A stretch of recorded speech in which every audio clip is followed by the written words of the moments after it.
I suspected that I had ADHD for a while, but it was always kind of a joke in my family. I remember having an anxiety attack in the testing center when I was taking a math test. What was the anxiety? What was it related to? The sense that, like, I'm going to make a mistake, double checking, triple checking, quadruple checking. And I imagine that a lot of kids and adults with ADHD have that experience too, because maybe you didn't check your work, or maybe you got distracted at one point, and then like that sticks with you, and then the anxiety kicks in, right? It can really teach a lot about you and your own emotions. Sometimes the real problem in a math problem is the emotional problem inside of you.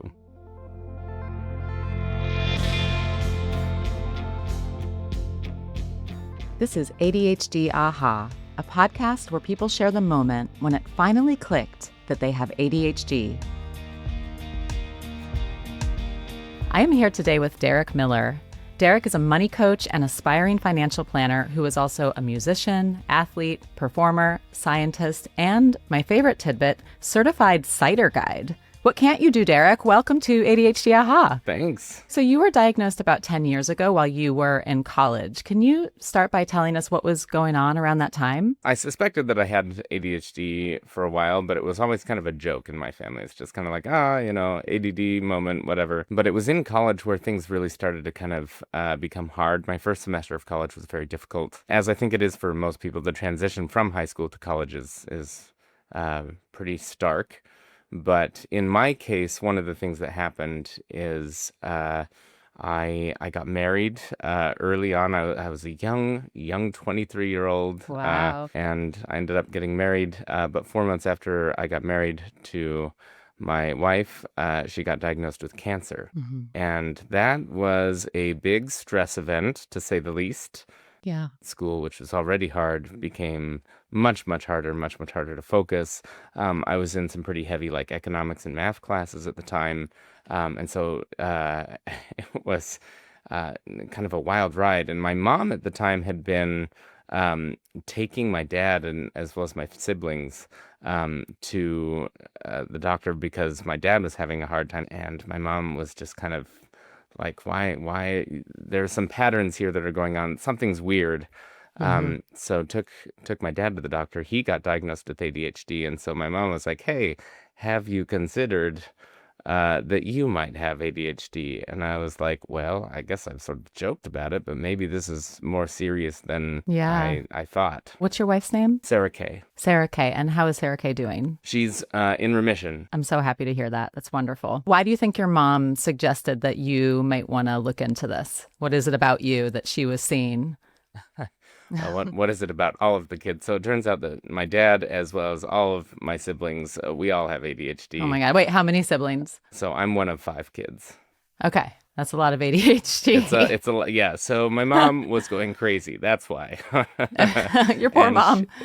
She was looking to offload some of the executive function that she was doing for everybody else in the family. Right. Some of the things that kind of were flags in her mind were like one of the most consistent comments that my teachers would give me in elementary school was he's a big daydreamer. And I do remember I would just like daydream all the time. So I have very inattentive ADHD and it's very high functioning. I tend to do very well academically. And so it sort of went undiagnosed for a really long time. Walk me through struggling with ADHD during these hardest moments in college. And you obviously have really emotional, things happening at home with your wife. Tell me how your ADHD was affecting you, prior to your diagnosis, right? In the moments like before, maybe your mom was like, you need to get this checked out. So cancer was hard enough. That's just, right. And like chemotherapy, that's just emotionally hard. I made a very wise decision, I think, which was I only went to school part-time. So I withdrew from a lot of classes to keep my workload light. And then I was also working a part-time job. And then because Sarah Kay was bedridden for a number of months, I was doing all the household chores and the cooking and cleaning and everything like that. So I had a very busy life, but I don't remember ADHD being particularly like bad. And I think part of that is because of my response of like, hey, let's just scale back. There's no reason to try to like push myself to crazy extremes. So I would say that the worst manifestations of my ADHD actually happened before and after she was like in the process of healing from the chemotherapy. Okay. Before it sort of manifested as, I grew up Mormon, um, as we discussed, and Mormons don't drink coffee or tea, so no caffeine. Mm-hmm. Well, no hot Yeah. drinks. So my hack was, because Mountain Dew was okay. The way that I got through my economics classes is I would have, I would sit down to do my homework, and you'd think that I'd be interested in this stuff, and I was. But every time that I'd face my homework, my eyes would like cloud over and like they'd water, and I'm like, I can't, I'm falling asleep. So I Yeah. would go every week to the store and I'd buy a 12 pack of Mountain Dew, and I'd have it right at my desk. And anytime I'd feel the sleepies coming on, which took, 15 minutes to hit, I would get up and I would chug like a can of Mountain Dew, and then I'd have a quick little dance party in my room. I'd turn on some crazy dance music and I'd just dance it out. And then that would kind of wake me up, and I'd be able to like focus on my homework. So Um, Mountain Dew to the rescue. Mountain Dew to No the free rescue. ads, but you know. I think that was one of the manifestations. Later, after the cancer, math started getting very, very difficult. The more math classes you Hmm. take, I mean, it just really escalates and it pushes um, most people. Yeah. I mean, I remember having an anxiety attack in the testing center when I was taking a math test.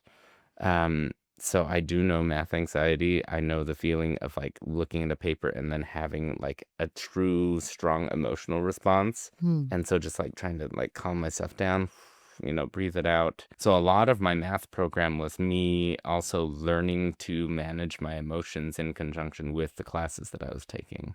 And that was very difficult. Math anxiety is such an interesting topic because I think a lot of people assume that if you're anxious about math, it's because you must be bad at math. Mm-hmm. That's not always the case, and certainly it doesn't sound like the case with you. What was the anxiety in your estimation? Like, what was it related to? This is a great question. So one of my earlier math classes, which is mostly, early math classes are all about calculation. And so you're basically kind of doing what computers do, but just by hand. And I remember I was taking a test and I felt like I just nailed the test. I like knocked it out of the park.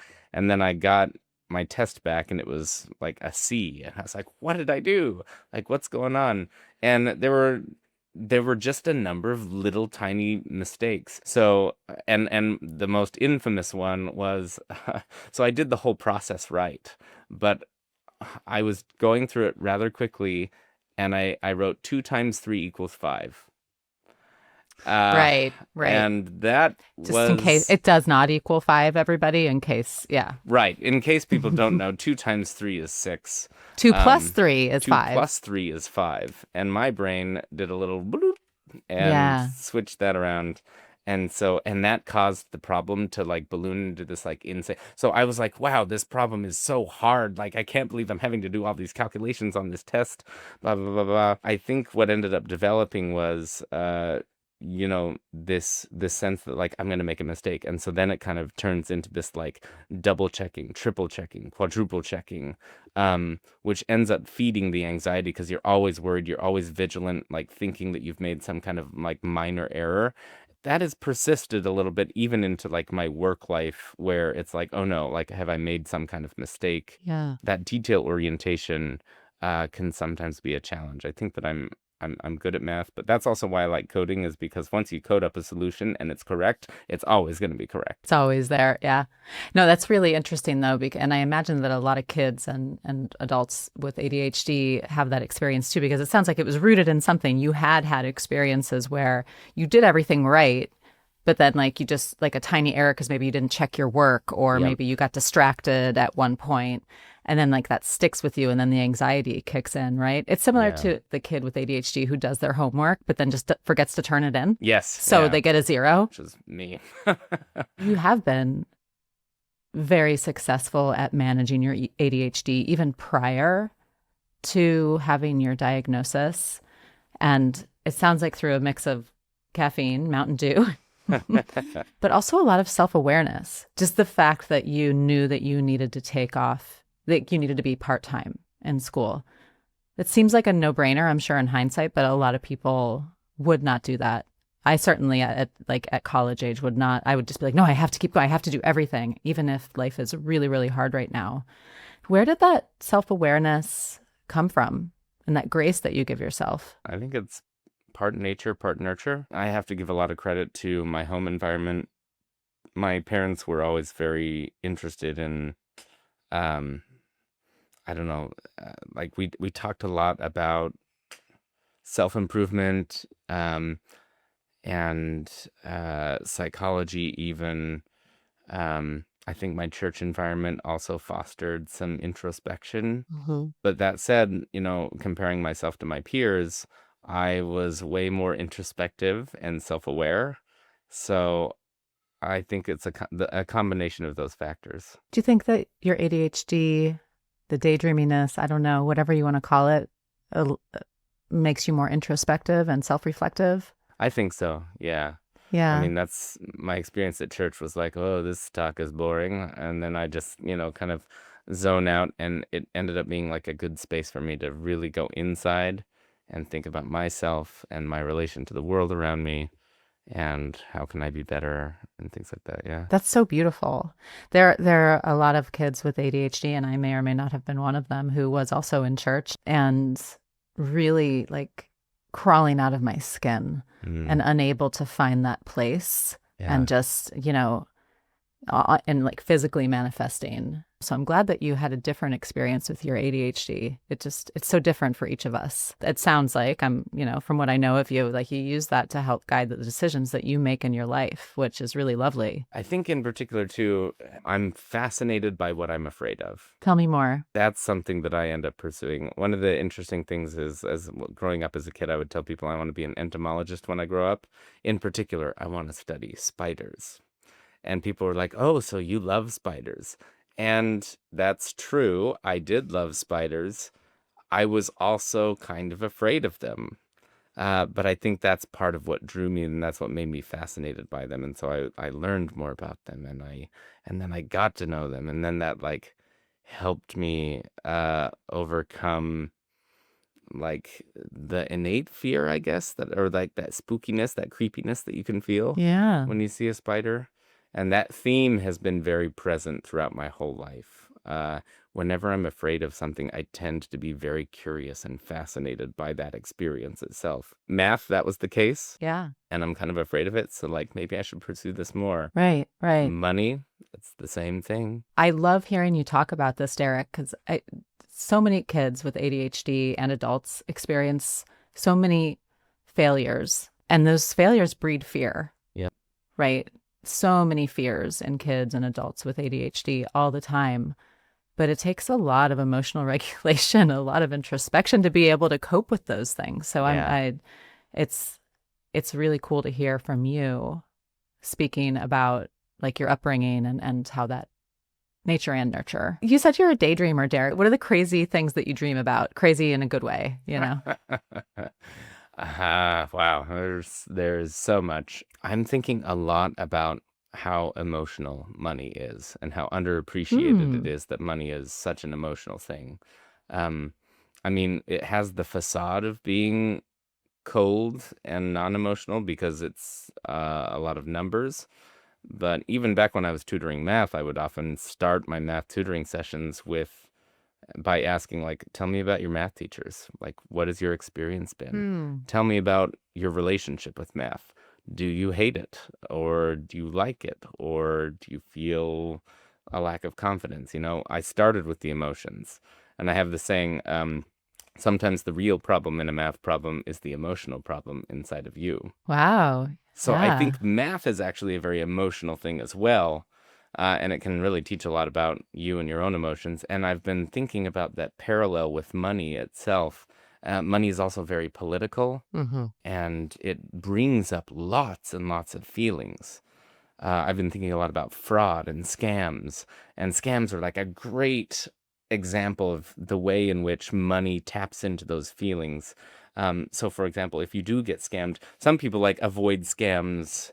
They're like always vigilant and on the lookout Hmm. for anything that even smells close to something like a scam, which is perhaps one overcorrection, because then you live in a world where you just are constantly not trusting the world. And wouldn't it be Hmm. better if, like, maybe we live in a world where you can extend some trust, and it's okay if you're, if somebody kind of rips you off, as long as it's not like a massive amount of money, right? Yeah. Yeah. But then on the other side, there's like, people who do get scammed. And I think scams come from a place of deep insecurity that it's such a common theme throughout like all of humanity. You read history and like experiencing insecurity and wanting quick wins is such a human experience. And Hmm. so to think about people who have been scammed and have lost a lot, like I really feel for them because I think it's one manifestation of something that's incredibly human.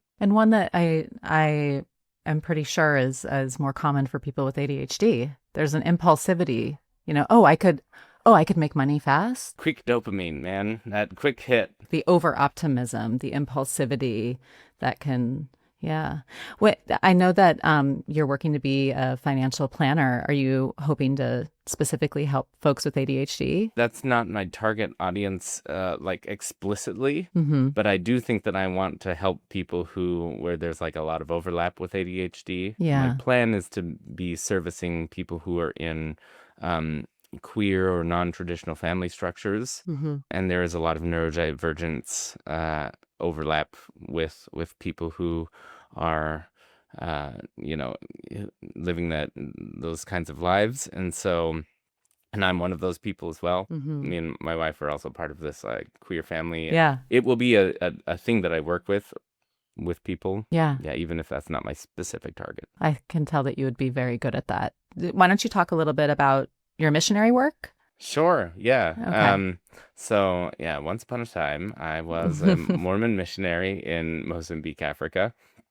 Um, and so what that entails is I did not choose Mozambique. I was assigned there, and you spend 2 consecutive years um, doing 12-hour days of either knocking doors, contacting people, trying to sit down with people and have lessons about Mormon doctrine, as well as doing service projects and other, running church functions and things like that. Mhm. In Mozambique in particular, I did a lot of service projects, and I met a lot of people who I would not have otherwise met, and who I don't think that most people who go over there meet.